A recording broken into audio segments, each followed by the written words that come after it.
राष्ट्रीय अध्यक्ष कल्पना जी गगरानी दीदी के द्वारा करवा रहे हैं।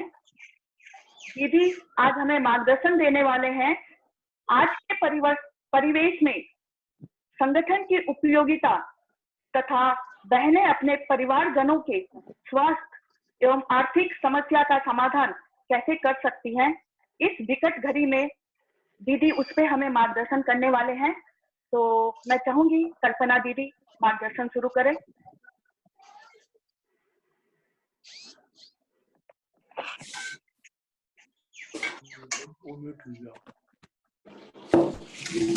सपना दी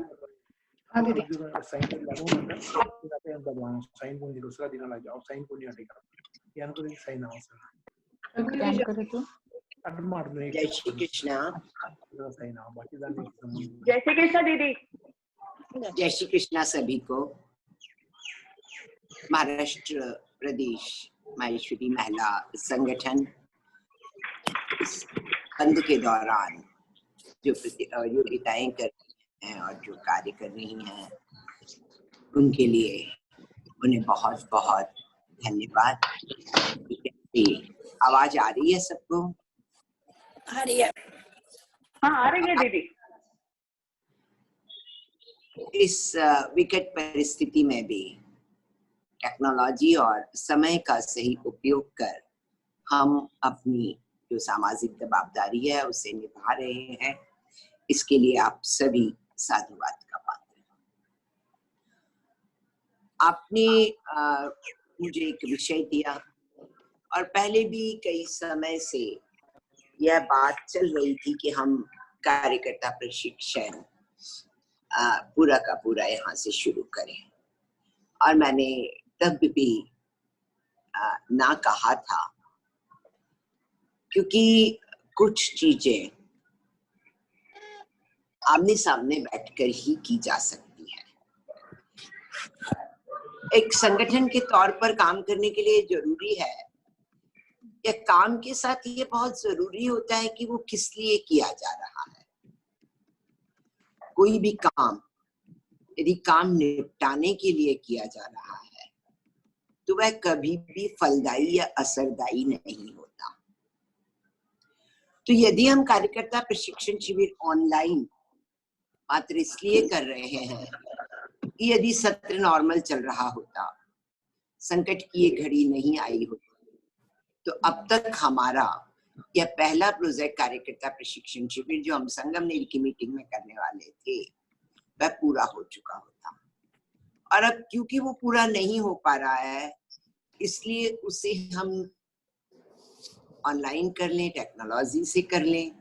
सोच बहुत अच्छी है पर उसका क्रियान्वयन इतना असरदार नहीं हो सकता क्योंकि जब तक फेस टू फेस बात नहीं, हम हमेशा कहते हैं कि जब तक आई कांटेक्ट नहीं होता, आंखों में आंखें डाल के बातें न की जाए। ये केवल प्रेमियों के लिए जरूरी नहीं होता है, ये हम सबके लिए जरूरी होता है कि एक इंटरैक्टिव सेशन हो, हम बात करने वाले का चेहरा देख पाए, वह हमारा चेहरा देख पाए, वह समझ पाए कि सदन की मांग क्या है, लोगों का इंटरेस्ट क्या है, उनकी जरूरत क्या है। तभी हेलो, एनी प्रॉब्लम? नहीं दीदी बोलिए। देखिए सपना जी, आप जो कंडक्ट कर रहे हैं यदि कुछ साउंड या कुछ परेशानी है तो आप बताते जाइएगा। हाँ दीदी। अदरवाइज हमें नहीं समझ में आएगा। यस। तो वो मालूम होना बहुत जरूरी होता है। इसलिए आपने महसूस किया होगा कि दो तरह के वक्ता होते हैं। एक वो होते हैं जो 3-4 पन्ने जो उन्हें बोलना है वह लिख कर लेकर आते हैं, बड़ी मेहनत होती है उसके पीछे, उनकी काफी डाटा बोरो करके लाते हैं वो, और वो पढ़ते हैं, उसमें जानकारियां बहुत ज्यादा। एक वह वक्ता होते हैं जो जानकारियां तो देते हैं पर माहौल को समझते हुए, आपके चेहरों को पढ़ते हुए कि आपका चेहरा क्या मांग रहा है, आपकी बॉडी लैंग्वेज क्या मांग रही है, और उसके आधार पर वह अपनी बात कहते हैं, किसी बात को वह लंबी खींच लेते हैं आपके इंटरेस्ट को देखते हुए, किसी बात को बड़ी शॉर्ट कर देते हैं। अब समझ रहे हैं मैं क्या कहना चाह रही हूँ? आपके अनम्यूट हैं क्या बाकियों के माइक? बाकी के म्यूट कर जी यस यस दीदी, बाकी के लोगों के माइक म्यूट किए हुए हैं ताकि डिस्टर्बेंस ना हो मीटिंग में। नहीं, पर जब मैं चाह रही हूँ तब कैसे होगा? वो खुद को अनम्यूट कर मैंने सकते कल बात की थी अनसुया जी से कि थोड़ा सा इंटरैक्टिव रखिएगा। यस दीदी। हाँ सपना जी देखा दीदी। कौन किसी का कौन हाँ, दिख रहा है मुझे? हाँ दीदी जय श्री कृष्ण। हाँ दीदी, हाँ आप जैसे ही आप पहले थोड़ा सा उद्बोधन बताया गया है और बाद में बहनें आपसे क्वेश्चन भी करने वाली है दीदी। देखिए आप, मैं यही बोल रही हूँ, चलिए अनुसैया जी को दे दीजिए। हाँ। कि आप समझ मैं क्या कहना चाह रही हूँ। आपने शायद लीड ज्वाइन किया है तो दोनों के असर में अंतर होता है। आप बता सकते हैं आपको किस तरह की स्पीच ज्यादा अच्छी लगती है? एक दो दीदी के आप अभी के, हाँ दीदी अभी के समय और परिवेश में क्या हमारा महत्व है, हम कैसे रहे, इसके बारे में मार्गदर्शन चाह रही थी बहनें। थोड़ा तो ये देखिए बताइए कि अभी बहुत। मैं उसी विषय पर आ रही हूँ। और जो मैंने अभी बोला अनुसुया जी, शायद आपने लेट ज्वाइन किया, आप समझ नहीं पाए। मैंने एक प्रश्न हाँ। किया है। मैं चाहूंगी सुनीता, कौन आप कंडक्ट कर रहे हैं? सपना जी। सपना जी, एकाध किसी को म्यूट कीजिए। निर्मला जी करवा देख रही हैं, उन्हें म्यूट कीजिए तो वो बताएंगी कि मैं क्या पूछना चाह रही हूँ। निर्मला जी दीदी आप बोलिए। मैंने अभी बोला कि मैंने दो तरह के स्पीचेस बताए और आपसे प्रश्न किया कि कौन सी चीज आपको ज्यादा असरदार लगती है। कल्पना जी, हमें तो वही कि कार्यकर्ताओं के बारे में जो आप बता रहे थे कि भाई लिख कर लाकर पढ़ने के बजाय आप ऐसा हमारे को साथ लेकर कुछ बोले तो हमें ज्यादा अच्छा लगेगा। हाँ, तो देखिए यही बात मैं आपसे कह रही हूँ कि स्पीचेस इज टोटल कि आई कांटेक्ट में अपने श्रोताओं को समझते हुए, उन्हें जानते हुए, उनकी मानसिकता को समझते हुए। वरना देखिए जो स्पीकर होता है, आइदर उसके पास नॉलेज होती है या वो नॉलेज इकट्ठा कर लाता है। आपने कल मुझसे कहा, अब मैं चाहती तो कल 4-5 किताबों से, और आज के जमाने में तो कितना आसान है, नेट खोला और डाटास मिल जाते हैं, तो वो बोल सकती हूँ, पर वह असर नहीं करता है। तो इसलिए मेरा अभी आपसे फिर ये अनुरोध है कि कार्यकर्ता प्रशिक्षण शिविर जो एक नए कार्यकर्ताओं के लिए और संगठन के सत्र के लिए सबसे अधिक आवश्यक होता है, वह लाइव ही होना चाहिए। केवल टेलीकास्ट से उसका असर नहीं आ सकता है। मैं आपकी कोशिश के लिए आपका बहुत बहुत आभार कर रही हूँ, पर मेरा आपसे निवेदन होगा कि जब भी आपकी मीटिंग हो, इसे आपको सबके साथ रखना चाहिए। फिर से यहाँ पर इस विषय को खत्म करती हूँ। अब आए हम दूसरी बात पर। अनुसुया जी, आपने मुझे दो बड़े अलग अलग से विषय दे दिए हैं जिनको आपस में जोड़कर 30 मिनट में बोल पाना, अर्थात किसी एक का भी असर नहीं हो पाएगा। पहला विषय आपने दिया मुझे, आपने दोनों मिला दिए, पर वो मिले हुए नहीं है, वो अलग अलग है। पहला आपने मुझे दिया कि बदलते हुए समय में संगठनों की भूमिका, जो अपने आप में बड़ा विशद समय है। दूसरा आपने लिख दिया कि इस बदलते परिवेश में बहनों की परिवार के प्रति आर्थिक जवाबदारियां क्या होंगी, यह भी अपने आप में एक अलग विषय है, और दोनों में कहीं कोई सामंजस्य नहीं। और बात मुझसे हुई थी कि मोटिवेशनल स्पीच देनी है। तो ये तीन अलग अलग चीजें हैं। अब आप यहाँ सब उपस्थित हैं, या तो ये तब संभव हो सकता है कि आप मुझसे प्रश्न करें और मैं उसका जवाब दे दूं, अब वो आप जिस फील्ड का प्रश्न करेंगे उसका जवाब, या मैं किसी एक विषय को टच करूं। तो कृपया आप बताइए। कल्पना दीदी, मैंने मैसेज अभी डाला है सबको कि जो भी आपसे कुछ सवाल पूछना चाहते हैं वो अपना रेज हैंड कर दें ताकि मैं उनका अनम्यूट कर पाऊंगी, फिर इंटरैक्टिव। सपना जी, मैं विषय की बात करूं। ओके, अनुसुईया दीदी आप। मैं किस पे बोलूं आप ये बता दीजिए। दीदी संगठन से शुरू करूं? बात संगठन की करूं, बदलते दौर में संगठन की करूं या बदलते दौर में महिलाओं की करूं? सुनीता दीदी मालू या अनुसुईया दीदी मालू, आप प्लीज आंसर दे दीजिए। क्या हुआ दीदी, अनुसुईया जी नहीं है क्या? अनुसुईया दीदी को आवाज दिख तो रहे हैं मुझे। सुनीता दीदी आप बता दीजिए। दीदी संगठन के लिए बोलिए ना प्लीज। फिर अनुसुईया जी क्यों नहीं है? दीदी कब कुछ आवाज आ रही है? अनुसुईया दीदी, कल्पना दीदी आवाज आ रही है? हाँ अभी आ रही है दीदी, बोलिए। हाँ हाँ सपना जी, पहले अपन संगठन पे लेंगे दीदी का, और फिर उसके बाद में प्रश्न उत्तर जो चलने वाला है, तो उसके लिए अपन दीदी के लिए दोनों टाइम रखा है ना, कि अपने पास सिर्फ 10 मिनट रखा कि इंट्रोडक्शन अपने को एक समिति का करना है, बाकी का पूरा टाइम अपन दीदी के लिए रखा है। तो दीदी पहले आप संगठन के बारे में बता दीजिए, उसके बाद में बहनें प्रश्न जो करेंगी कि अभी के समय पे हम कैसे रहे, उसके बारे में मार्गदर्शन आपका बहुत जरूरी है हमारी बहनों को। तो पहली चीज तो मेरे को आपसे ये कहना है, हाँ कि इसके कार्यकर्ता प्रशिक्षण संगठन, हाँ दीदी, यस, आप कोई भी विषय यदि रखते हैं, हाँ तो दीदी, विषय की गंभीरता को समझते हुए, हाँ विषय आपके अपने टाइटल में विषय एकदम स्पष्ट होना चाहिए, क्योंकि ये कार्यकर्ता प्रशिक्षण है।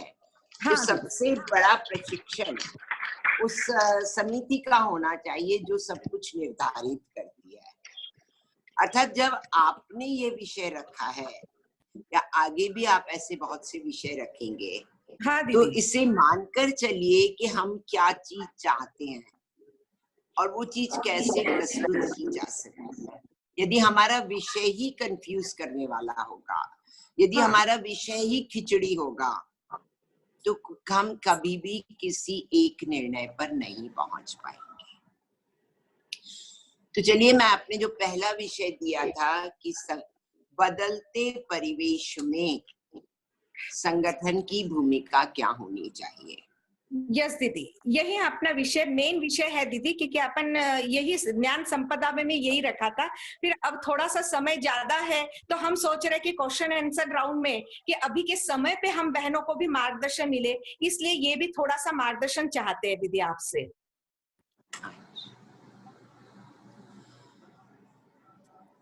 बदलता परिवेश, आप, मेरे को लगता है कि बहनें काफी डिसिप्लिन हैं, आप थोड़ा सा आप अनम्यूट कर दीजिए उनके माइक्स।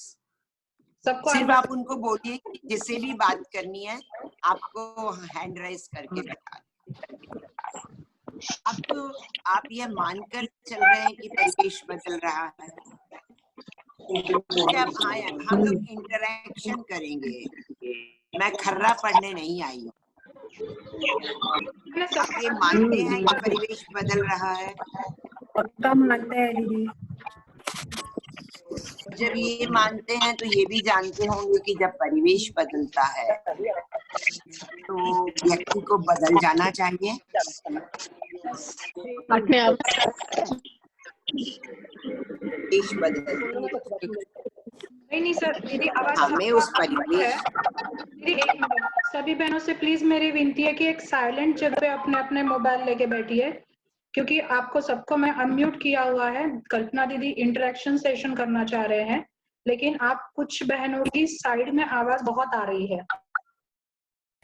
केवल अनम्यूट करिए, बाकी जिसको बोलना है उसका अनम्यूट करिए। अनम्यूट करिए, नहीं तो आवाज अनम्यूट के दो जन अपना जी म्यूट कर दीजिए, क्योंकि बैकग्राउंड आवाज हर के घर से बहुत आ रही है। दीदी वो माइक सबके अनम्यूट किया ना तो वो आवाज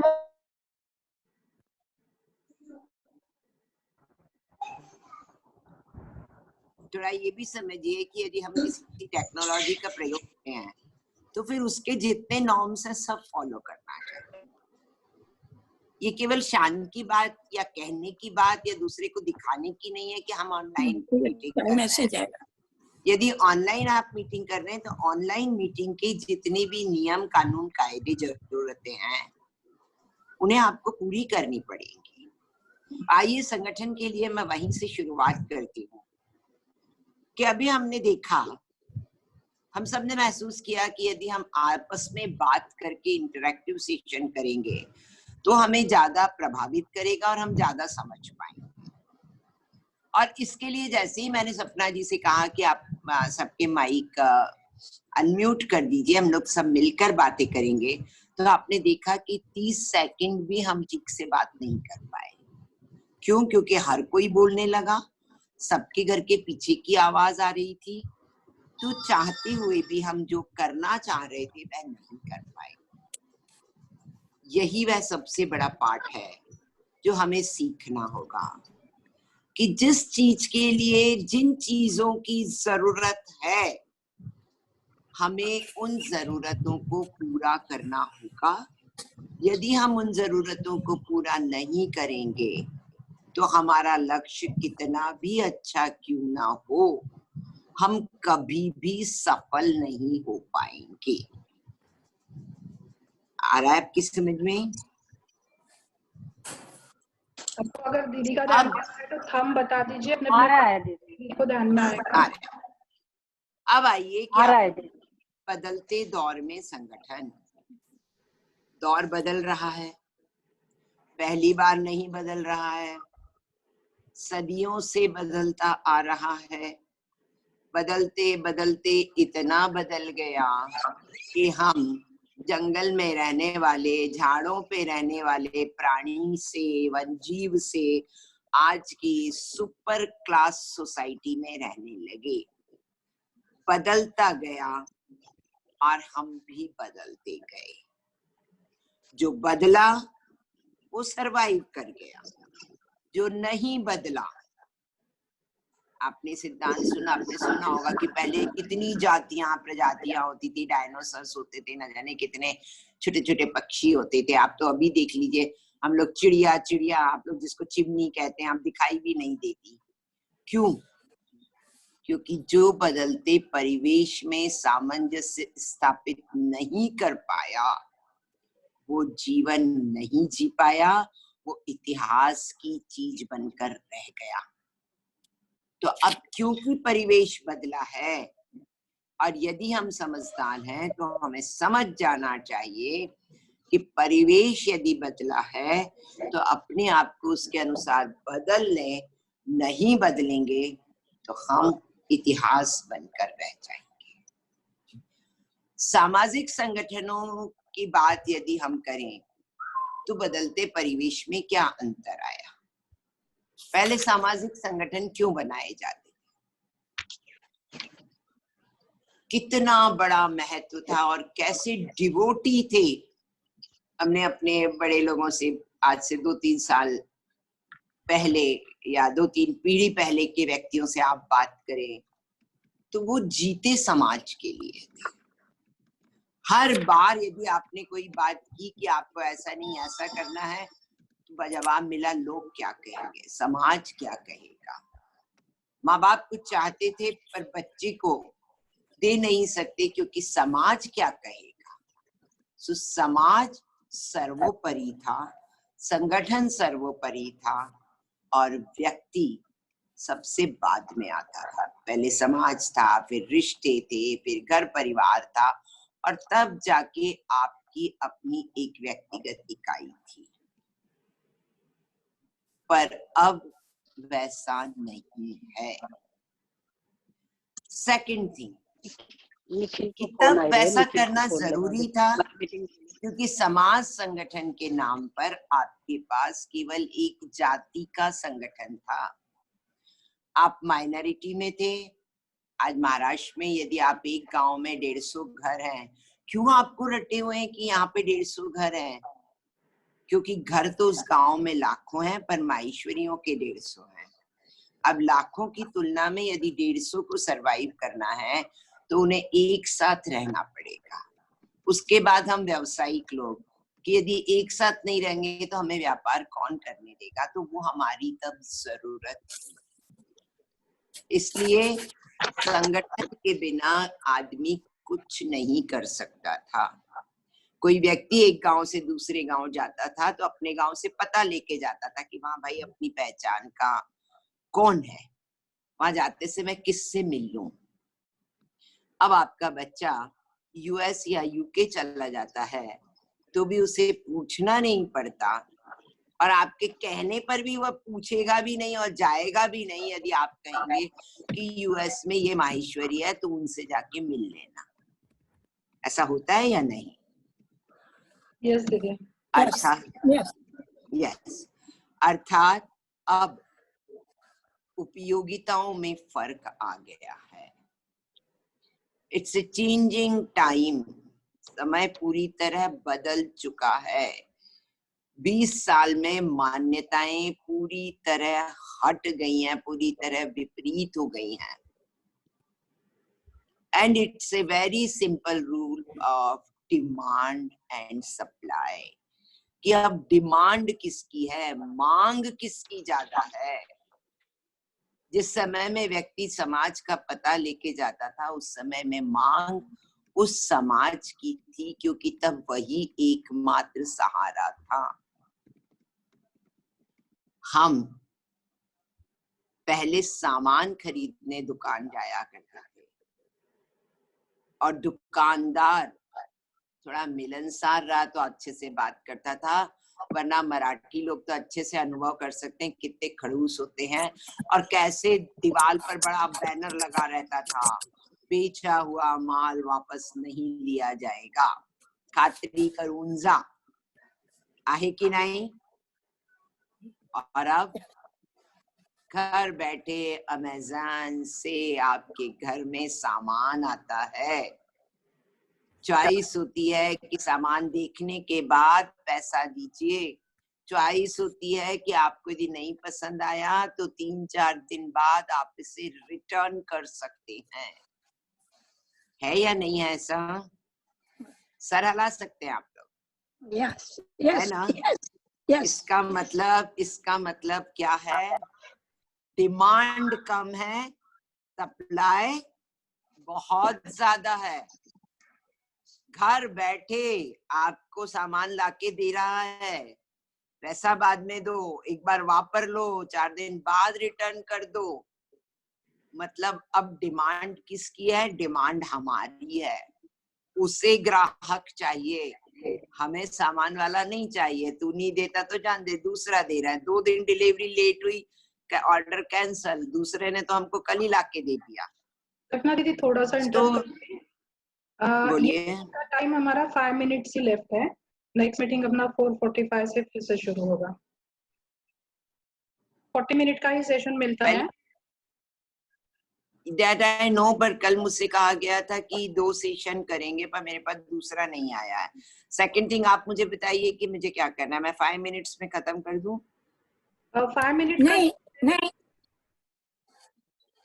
5 मिनट का ये सेशन होने के बाद में दूसरा यूजर आईडी पासवर्ड में तुरंत भेजती हूँ आपको। हाँ भेजना, भेजूंगा उनके पास नहीं, मुझे एक ही दिया है। तो अब आप समझिए कि डिमांड किसकी। आपको हमें बड़ी खुशी होती है ना, this is the consumer market, अपने हल्का है बहुत नटिंगी। तो सेम थिंग जो है वो संगठन के साथ। पहले आपके पास केवल एक चॉइस थी कि माहेश्वरी होने के नाते आप माहेश्वरी समाज का संगठन ज्वाइन कर लें। अब आपके पास सैकड़ों चॉइस हैं। लॉयंस है, रोटरी है, इनर व्हील है, लियो है, ढेरों क्लब हैं, और नहीं तो 1760 किटी हैं, जिससे 30 दिन में आप 50 बार अटेंड कर सकते हैं या नहीं है? यस। मेरी एक बहन है, मैंने उसको बोला कि बड़े शहर में रहती है, अच्छे, तो मैंने कहा तू किसी समाज से नहीं जुड़ी अपने किसी संगठन से? उसने जवाब दिया कौन जाए, झगड़ा होता रहता है सारे दिन, वही लोग, वही 2 लोग हैं, वो किसी को कुछ हैंड ओवर नहीं करते हैं और बस वहां जाओ इतने लड़ाई झगड़े होते हैं, इससे तो किटी अच्छी ना, जाओ 2 घंटे के लिए, खाओ पियो, थोड़ा सा सबसे मिल लो और आ जाओ। मैं नहीं कह पाई उसको कि तू समाज ज्वाइन कर, क्योंकि मैं जानती थी कि यह हकीकत है और उसके पास चॉइस है। क्यों चाहिए भाई? कुछ लोगों से मिलने जुलने के लिए जो हमारा सामाजिक भाव है वह मन से खत्म ना हो, इसलिए हमें संगठन की जरूरत पड़ती है। और अब ढेर सारे हैं हमारे पास में, तो अब तो हम चूज करेंगे ना कि भाई हम कौन सा एसोसिएशन ज्वाइन करें। और अब तो वो भी नहीं है सोशल मीडिया में, दिन भर आपके पास व्हाट्सएप है समय पास करने के लिए, और सड़ी से सड़ी चीज शेयर करने के लिए आपके पास फेसबुक है, जहाँ किसी के बाप का डर भी नहीं पड़ा, जो मन आए डालो और जिस पर जो कमेंट करना है करो, कोई आके गला नहीं पकड़ने वाला। तो इसका मतलब हमें समझना होगा अब हमें व्यक्ति संगठन में लोगों की जरूरत ज्यादा है, लोगों को केवल हमारे संगठन की जरूरत नहीं है। तो अब यदि जरूरत नहीं है तो क्या करें? संगठन बंद कर दें? नहीं, बंद करना तो हार मान लेना होगा, बंद करना अपना फेलियर होगा कि हम संभाल ही नहीं पाए, हम समझ ही नहीं पाए। और जब चॉइसेस होती हैं तो कुछ नहीं बचता।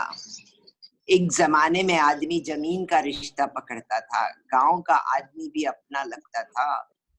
बोलते ना पंतों की गांव की बेटी के घर पानी भी कोई नहीं पीता था। और अब स्थिति ये है कि अपने जाए बच्चे भी यदि हमारे पास उनके लिए कुछ नहीं है तो वो हमारे पास नहीं रहते, हमें छोड़कर चले जाते हैं। ये जीवन का बहुत कटु सत्य है, पर इसे स्वीकार करना होगा। और जो इसकी पहले से तैयारी कर लेता है, जो पहले से समझ लेता है कि अब जरूरत उन्हें है या मुझे है, या जरूरत दोनों को है और ब्रीदिंग स्पेस दोनों को चाहिए, तो कैसे संभालें परिवार को। दीदी 30 सेकंड लेफ्ट है, दीदी 30 सेकंड लेफ्ट बचे हैं, तो ये मीटिंग एंड करके दूसरा ज्वाइन करते हैं। Topic yes, okay, thank you दीदी। सभी से निवेदन है दूसरा लिंक यूजर आईडी पासवर्ड से ज्वाइन करें इमीडिएटली। Thank you. जय श्री कृष्णा।